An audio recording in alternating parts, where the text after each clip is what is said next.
Bagaimana bisa meraih simpati pemilih kalau pernyataan-pernyataannya cenderung membela kesalahan, membela para koruptor, menutupi kekeliruan, menuding-nuding pihak lain.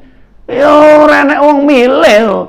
Bisa jadi kalau Mas Anas merasa pemerintahan yang sekarang ini masih pemerintahan Pak SBY, mungkin masih ngono ini. Makanya seenaknya maunya sendiri, serang-serang lembaga-lembaga peradilan. Ini presidennya Pak Jokowi loh Mas, jangan salah ini. Di pikirannya, dia masih jadi perhatiannya banyak orang. Saya biar jadi ketua KPU dan sebagainya.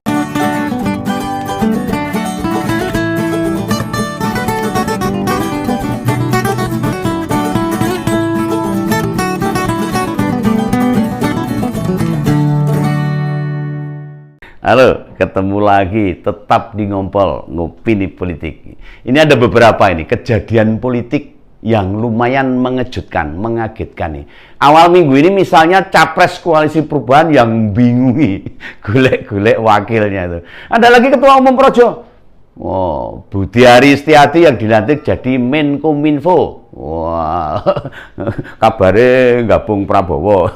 Malah diangkat jadi Menkominfo ini, ini karepe Pak Jokowi seperti apa enggak tahu kita. Padahal sebelumnya sudah Wamendes, wakil menteri desa itu. Kemudian keputusan Munaslup PKN yang mengangkat Mas Anas Urbaningrum jadi ketua umumnya. Lah bener toh kata Om Begawan.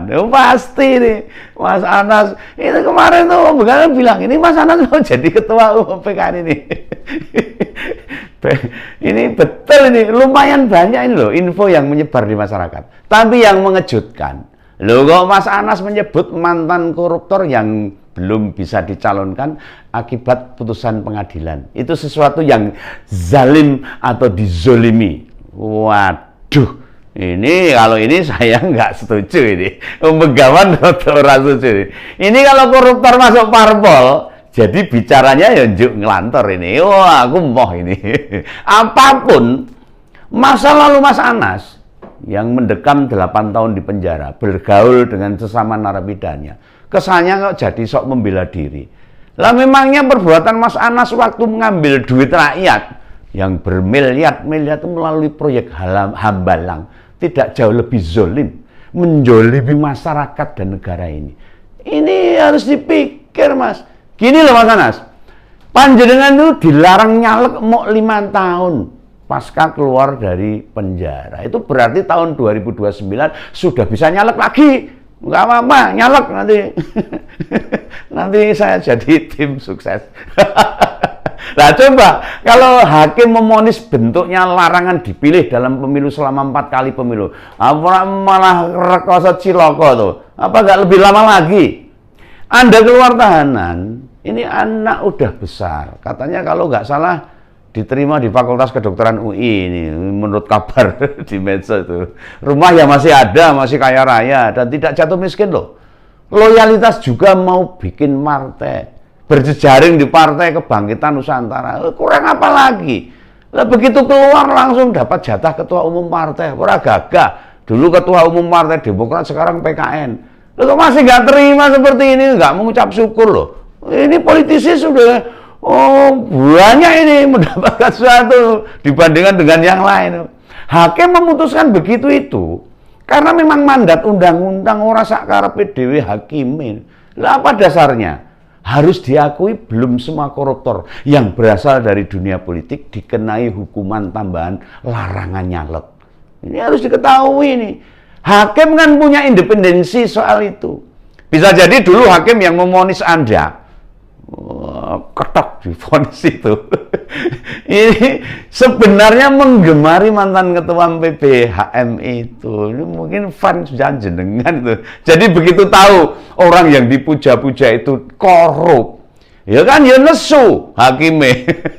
Mungkin ini. Maka ditambahlah vonis larangan dipilih lagi itu. Ya ini saya ya ben marisek itu loh, nanti nyalek gampang loh. Dan kita semua masyarakat itu setuju kalau koruptor dari polisi itu ada hukuman tambahan larangan untuk dipilih. Dan masyarakat ya sudah tahu kok. Mbok nyebar duit, ngerti saya. Itu masih mendingan loh. Kemarin yang kasus asusila Apa ya gitu? Ada hukuman tambahan, tidak boleh mengakses internet selama 8 tahun.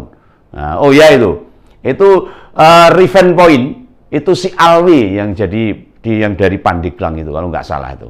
Hakim itu memberikan tambahan hukuman karena tentu punya pertimbangan-pertimbangan. Sudahlah, gini aja lah. Perilaku korup itu memang harus dilawan bersama-sama, termasuk pegawai yang ada di garda ke depan itu. Ini jangan sok membela diri panjenengan itu. Memangnya Mas Anas yakin kalau jadi caleg bakalan terpilih? Oh iya itu. Masih banyak ini. Tapi apakah PKN atau Partai Kebangkitan Nasional bisa memenuhi ambang batas partai? Kepilih dengan orang memenuhi ambang batas partai lah, gua duit itu untuk masuk ke parlemen, untuk lolos di DPR. Apalagi jumlah parpol sekarang yang ikut pemilu tahun depan itu 18 partai. Oh, gede-gede tuh PDI, Golkar, Gerindra, wah, medeni tuh. Bagaimana ikut memperebutkan tambahan jumlah suara yang tidak bertambah dengan signifikan? Yang jelas, masyarakat tahu PKN ya hanya Mas Anas, Pak Gede Pasek, sama Pak Mirwan Amir juga, ex-petinggi Demokrat semuanya itu.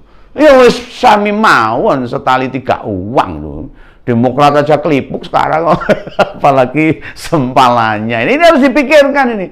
Sebelumnya waktu saya ngonten yang menyangkut Mas Anas, rupanya sudah banyak masyarakat yang tidak simpati dengan koruptor. Semuanya bilang, wah jangan beri kesempatan untuk koruptor itu.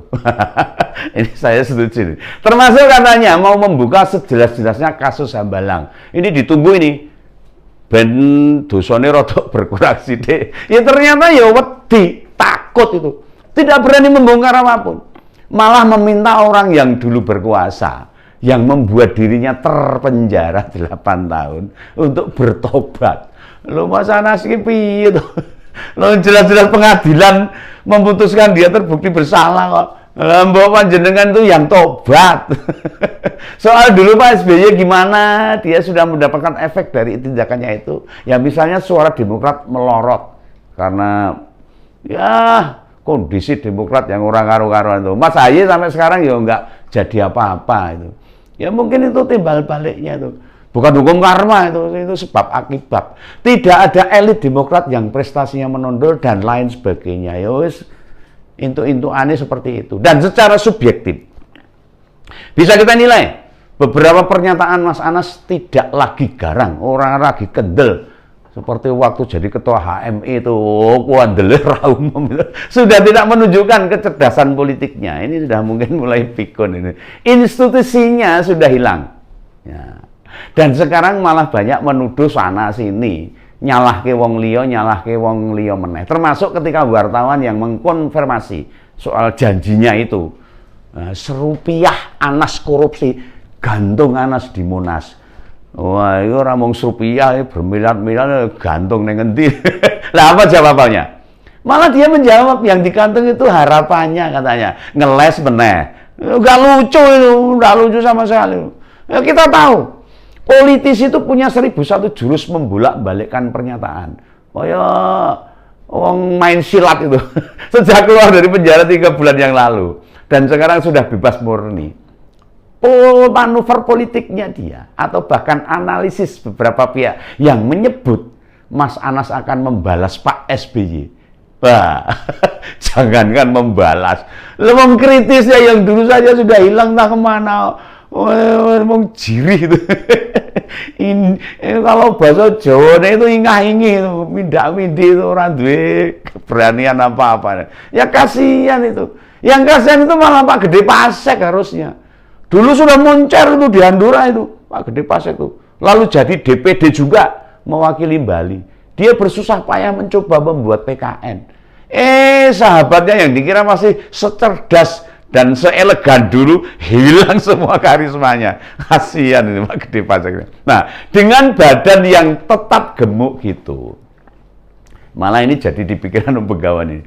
Sepertinya kakak adik sama Pak SBY ini, Mas Anas ini. Maaf loh ini. Apa udah gendut kok? Enggak hanya kakak adik, karena badannya jangan-jangan ini. Jangan-jangan sikapnya juga kayak adik ini. Enggak beda ini. Wah, ini masyarakat sudah nunggu-nunggu. Makanya banyak pihak mempertanyakan. Mengapa Mas Anas ungkit-ungkit vonis larangan berpolitik sebagai sebuah hal zolim bagi para koruptor? Ini kontraproduktif dengan upaya PKN yang tentu ingin banyak jadi partai alternatif. Ya kudune ya bebas dari koruptor harusnya. Bagaimana bisa meraih simpati pemilih kalau pernyataan-pernyataannya cenderung membela kesalahan, membela para koruptor, menutupi kekeliruan, menuding-nuding pihak lain. Yo renek wong milih. Bisa jadi kalau Mas Anas merasa pemerintahan yang sekarang ini masih pemerintahan Pak SBY, mungkin masih ngono ini. Makanya seenaknya maunya sendiri, serang-serang lembaga-lembaga peradilan. Ini presidennya Pak Jokowi loh Mas, jangan salah ini. Di pikirannya, dia masih jadi perhatiannya banyak orang. Saya biar jadi ketua KPU dan sebagainya. Padahal waktu bicara di Monas itu, kan itu tempat steril. Iya tuh, mau wong Jawa tuh tempat yang bebayani itu. Tidak boleh bicara politik di sana. Nah, sudah diizinkan. Tetap malah bicara politik. Bukan orasi kebangsaan, gimana negara ini mau beranjak makin maju. Ya setidaknya iklim demokrasinya, kalau orang-orang yang punya jejak masa yang lalu yang kelam, kemudian menganggap apa yang dialaminya itu bagian dari skenario kekuasaan, ya itu yang harus dijelaskan. Padahal yang berkuasa sudah berbeda loh. Ini Mas Anas lupa ini. Rakyat sekarang sudah cerdas. Tidak mudah dikasih analisis yang serampangan. Semua harus ada datanya. Dulu sumber berita hanya dari media. Sekarang ada medsos. Ada channel politik di YouTube. Ini bertebaran di mana-mana nih. Jadi masyarakat jangan dibodohi sekarang. Sudah pinter. Luweh pinter semua anggota dewan malah nih. Termasuk kayak Begawan. Kayak Begawan ini. Harus diakui nih. Masyarakat malah banyak yang menyukai daripada anggota dewan ini. Karena kayak kami ini tidak berada di pihak kepentingan politik manapun. Sekuat apapun Anda melakukan pembelaan, sepanjang terbukti bersalah, kami ini akan melawan pembelaan yang ngawur begitu. Sudahlah Mas Anas, fokus besarkan PKN aja. Kalau memang nggak punya bukti, nggak punya senjata ampuh atau senjata mematikan melawan Pak SBY, ingat, ini saya bukan mau bela Pak SBY loh. Enggak sama sekali. Ini fokus ke pemilu 2004 saja. Daripada PKN tidak mampu meraih suara signifikan gitu lah. Timbang orang mlebu neng parlemen nanti. Ini ya gitu aja. Daripada ngupas Pak SBY, nanti lebih panjang lagi orang ente-ente. Lebih baik persiapan supaya PKN bisa masuk ke parlemen ya. Jadi ambang batasnya terpenuhi. Gitu ya Mas Anas ya. Salam dari Om Begawan aja. Sampai jumpa di ngompol berikutnya. Ngopi di politik. Salam Begawan.